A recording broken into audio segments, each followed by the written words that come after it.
We're here in the doldrums of fall. It's after Thanksgiving, it's December, and we're headed into the least pleasant time of year for many people.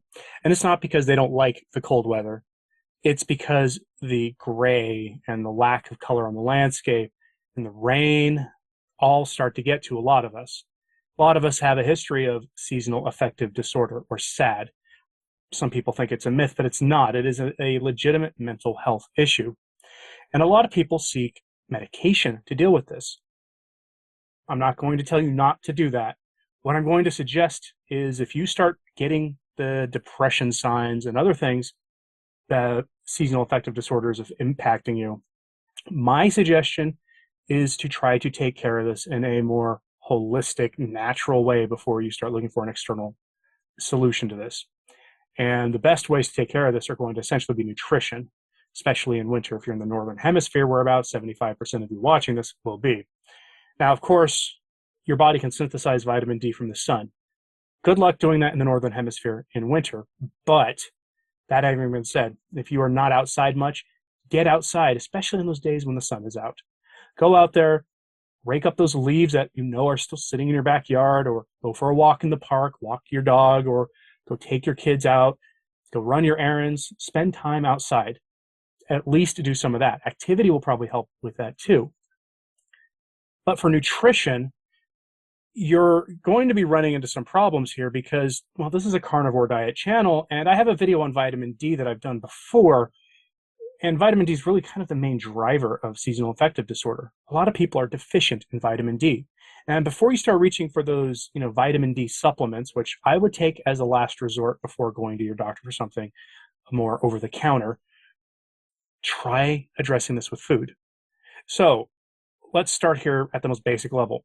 A lot of carnivores stick to, all beef all the time, and that's fine. But it's not exactly the most dense in vitamin D. Beef typically has, for about a 3-ounce serving, a 100-gram serving, is going to have about 1% of your vitamin D for the day. Now, I know USDA dietary guidelines are not the most useful things, especially on the carnivore diet, because they assume you're eating the standard American diet. And when you eat the standard American diet, your body, well, your nutrient requirements are higher because a lot of things like vitamin D, vitamin C, and other things, your body will be having to pick and choose between the vitamin or micronutrient that you want or the sugar you're consuming, because sugar competes with those other things, and more often than not, your body wants will take the sugar because sugar gets its hooks into you. Okay. As a consequence, the daily values for things when you're having a zero carb diet, like the carnivore diet, completely changes.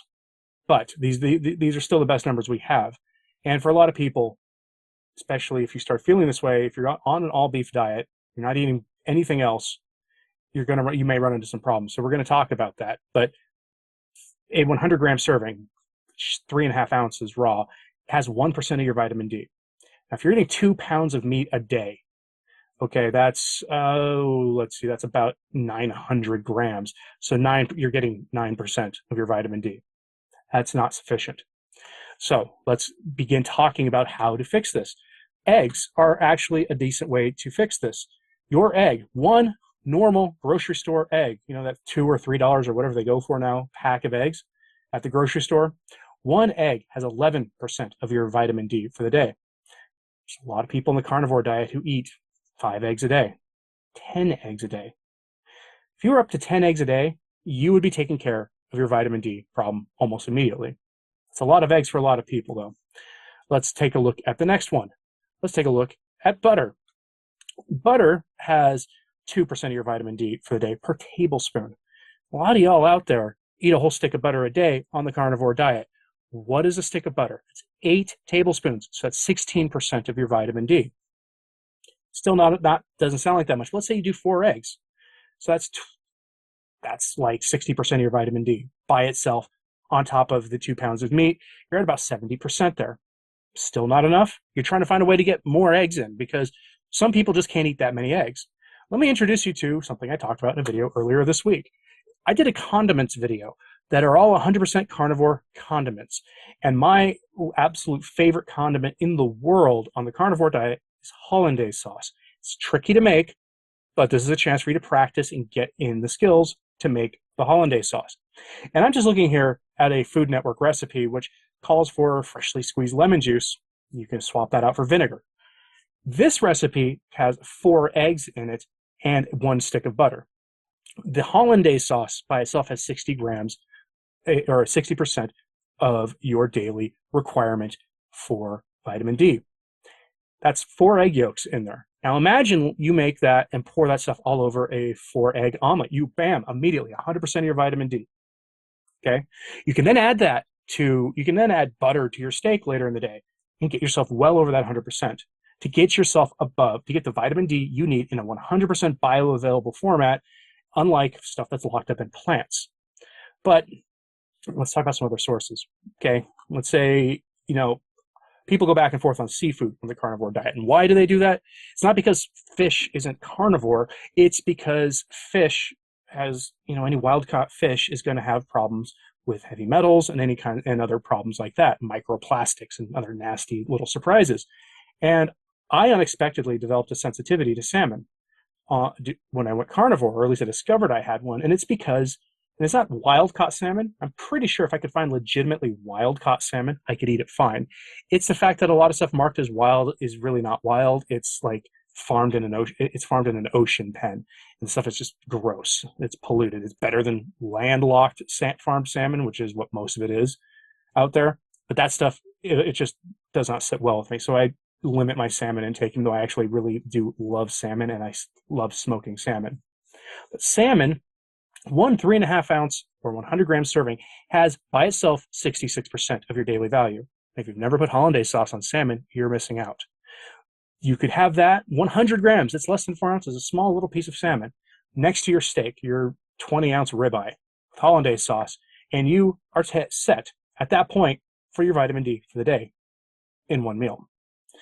Well, let's say salmon, you're like me. You can't do salmon because you live, I'm in Oklahoma. You say you live in, Kansas or Arkansas or someplace far from an ocean, so you're not getting fresh salmon. Herring and sardines. 100 gram serving has 20% of the daily value for fresh herring. Now, fresh herring isn't always easy to get, but you probably can get that stuff frozen.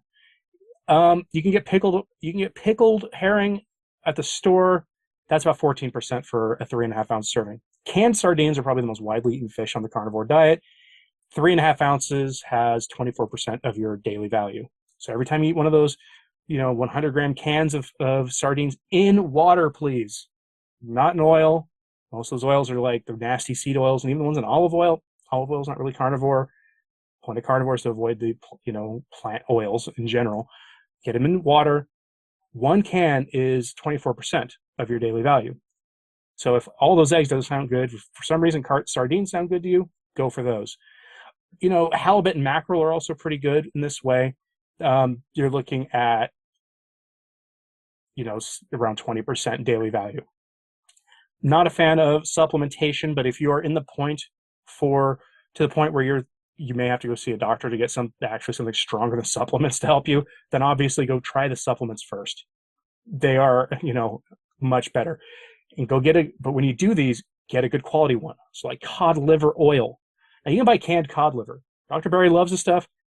I have the canned cod liver. I tried it once. It was weird. I had a weird flavor and a weird texture. It was not pleasing to me.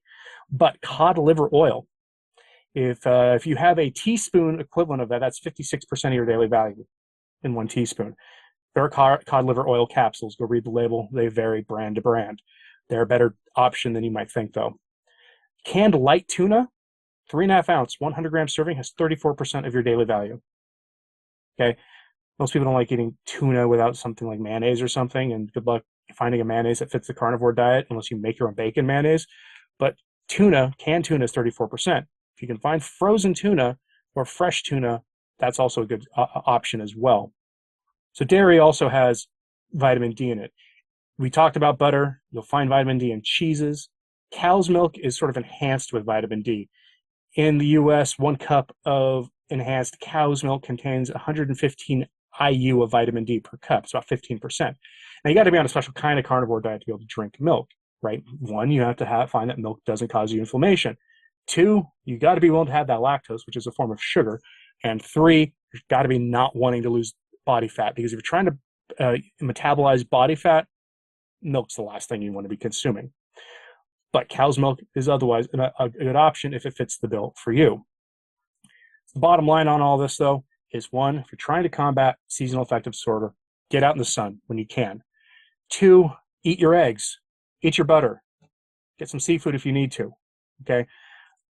Some of the organ meats have some vitamin D, but vitamin D is really hard to get on the carnivore diet unless you're consuming butter and eggs, which, by the way, if you're thinking about starting the carnivore diet, I suspect a lot of reasons, a lot of people's diets fail because they start them in the new year at the height of when seasonal affective disorder is going to be doing its work on people. But the carnivore diet, the classic way of starting the carnivore diet is the triple B and E challenge. You're going to see the big name carnivore influencers pushing this here in the next few weeks. Trust me on this. Listen to them when they tell you that beef, butter, bacon, and eggs for 90 days will work wonders for you. You can easily get to your 100% daily value in a 100% bioavailable form doing the triple B and E challenge. So give it a consideration if you're not there. If you're doing carnivore already, but you haven't been doing triple B and E, let's say, in addition to your coffee you drink, because most of you still drink coffee or tea. In addition to that, you're spicing your food, you're having, you're playing fast and loose with things, especially now at the holidays. The best thing you can do once those days are past is buckle down, get down to triple B and E plus salt, and if you insist, your coffee. That will probably do more wonders for you than anything else. And look up a good hollandaise sauce recipe. It's a little tricky to make, but once you learn how to make it, it's not that hard. And it makes eating eggs and butter so easy. And it's delicious. Like, seriously, delicious. Let me know what you thought of this in the comments, please. Like and subscribe if you haven't. It really does help. Share this on social media. That always helps too. I'm Anthony Stine, the Practical Carnivore, and thanks for tuning in today.